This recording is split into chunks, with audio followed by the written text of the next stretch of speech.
A road in Bangkok just collapsed in front of a school and hospital, swallowing 3 cars. Guatemala City saw a 3-story factory vanish into a 300-foot deep pit.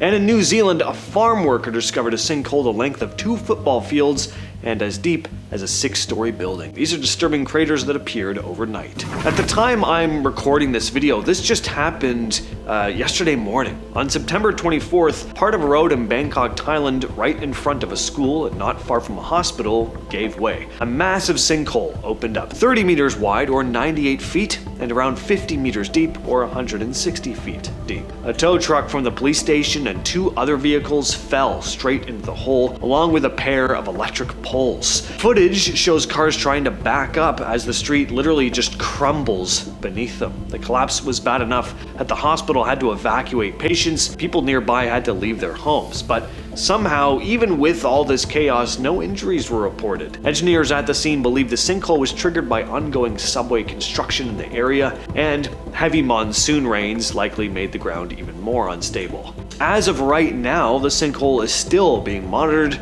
since it could keep growing. And people are understandably pretty rattled by how close this came to damaging a hospital and a school. On May 30th, 2010, in Guatemala City, a massive sinkhole suddenly opened up. It was about 65 feet across, but an unbelievable 300 feet deep, and it swallowed a 3-story factory whole. At least one security guard may have been inside when it collapsed. Now, Guatemala City is built on soft volcanic deposits, pumic and ash, that can easily erode if water gets in. Leaking sewer pipes had been reported for years, and people were also talking about rumblings and cracks since 2005. But why did it happen in 2010? Basically, it was just a perfect storm. Just days before, the Bayou volcano erupted, covering the city in ash that clogged the pipes even more. Then Tropical Storm Agatha dumped massive amounts of rain, which seeped into the weakened ground. When the ground finally gave way, it left behind this giant pit. Back in 2018, a farm worker in New Zealand was out early in the morning rounding up cows when he suddenly came across something massive. A sinkhole that stretched the length of 2 football fields and dropped as deep as a 6-story building. This was after days of non-stop rain. Farm manager Colin Tremaine admitted he didn't even realize how big it was at first. In the dark, it just looked like part of the ground caved in. But when daylight hit, he saw the full scale. He told the media that the area isn't new to sinkholes because the ground sits on limestone, which can slowly erode underground until it suddenly collapses.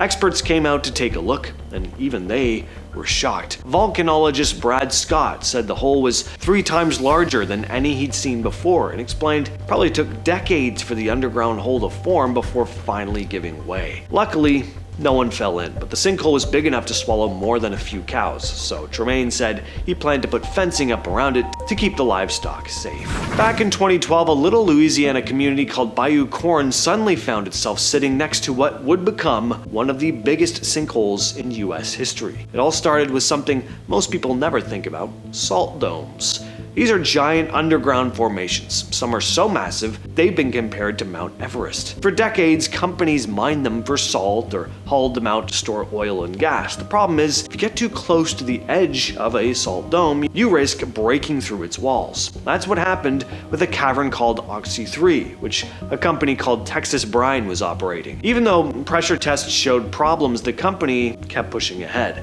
And by the summer of 2012, townsfolk began to notice strange things going on. The ground would shake, bubbles would start rising up from the water. At first, people thought it was a gas pipeline leak. Turns out the cavern had collapsed, and by August, a massive sinkhole opened up. Started at about 2.5 acres, but within 2 years, it had expanded to over 26 acres, swallowing trees. Whole neighborhoods had to evacuate. Back in 2014, a helicopter crew flying over Siberia's Yamal Peninsula spotted something no one could explain: a massive, perfectly round hole in the frozen ground. It was about 100 feet across, over 150 feet deep, and surrounded by piles of dirt and ice. It looked like they'd been blown outward. Since then, more of these craters have popped up. The most common theory has been methane gas. As the ground warms, methane trapped in the ice builds up pressure until it explodes. blasting open a crater. But a new study led by Helge Hellevang at the University of Oslo argues that permafrost alone is not enough to explain these massive blowouts. Instead, they point to natural gas leaking upward from fault lines deep underground. These peninsulas just happen to sit on top of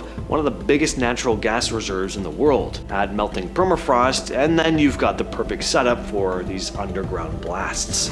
About 80 miles off Yorkshire coast, buried under 700 meters of seabed, there's a crater called the Silverpit Crater. And when it was first discovered in 2002, some geologists thought it was proof of an asteroid or comet strike. Others said it was nothing more than shifting salt rocks underground. Boring.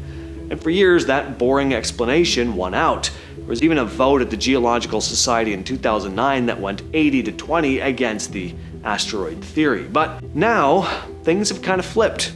Usdi Nicholson, a sedimentologist at Heriot-Watt University, led a team that found clear signs of impact. Their research says the crater was created more than 43 million years ago when an asteroid slammed into the sea, setting off a tsunami around 300 feet high. Nicholson pointed out that asteroid craters are incredibly rare, especially under the ocean, where only 33 have ever been identified. He says Silverpit is, quote, exceptionally preserved and important. Studying it can help us understand not just this specific event, but what might happen if we ever face another impact in the future. Last year, people living in the Russian town of Gukovo, right near the Ukraine border, woke up to a massive sinkhole that had ripped open in the middle of a cornfield. It was so deep that even in broad daylight, nobody could see the bottom.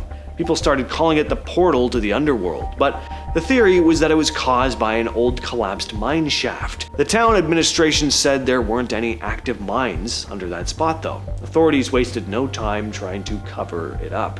In this case, literally. The crater was filled with dirt just days later, but it's not clear if it was properly filled or just patched over. What freaks people out most was how close the crater was to houses, only a few hundred feet away. In a place where mining and bomb strikes have left giant holes before, people were, and still are, worried this one might not be the last. So in Iceland, there's this spot called Sundhnúksgígar, and it's been erupting on and off recently. The whole area is part of the Reykjanes Peninsula, which hadn't seen any volcanic activity for about 800 years. And suddenly, in 2021, the ground woke up, so to speak. Since then, multiple eruptions have happened, and Sundhnúksgígar is one of the most active spots. Instead of one big volcano, it's more like a crack tearing open the earth. Lava just pours out along these long fissures, sometimes stretching for kilometers. Earlier this year, one eruption sent lava shooting over 260 feet into the air, and it even flowed toward a nearby town. At one point, molten rock actually reached the edge of a fishing town where people had to be evacuated. Scientists say this is all part of a new volcanic cycle for the peninsula, which could last decades or possibly hundreds of years. The ground is literally splitting as magma keeps forcing its way up. For people living there, this is obviously dangerous. Homes and roads are constantly at risk of being buried or outright destroyed. There's something going on in Lake Michigan that scientists still can't fully explain. A few years ago, sonar scans picked up dozens of massive holes on the lake floor, each around 600 feet wide, sitting 500 feet underwater. They were first spotted in 2022 by the Wisconsin Shipwreck Coast National Marine Sanctuary. And in 2023, researchers sent out a remote expedition to check them out up close. Kevin Cullen, director of the Wisconsin Maritime Museum, said, "There's now a geological question in mind. How did they form? Why are they there? Specifically in the bedrock. We're all scratching our heads wondering what could these things be," end quote. And nobody has a solid answer yet. One theory is that the holes could have something to do with ancient glaciers that carved out gorges in the lakebed thousands of years ago, but one shipwreck hunter named Brendan Ballard argued they're more likely craters, the result of gas or water violently pushing upward from beneath the surface. Since only about 10 to 15% of the lake floor has ever been explored, chances are there are also even more of these things down there.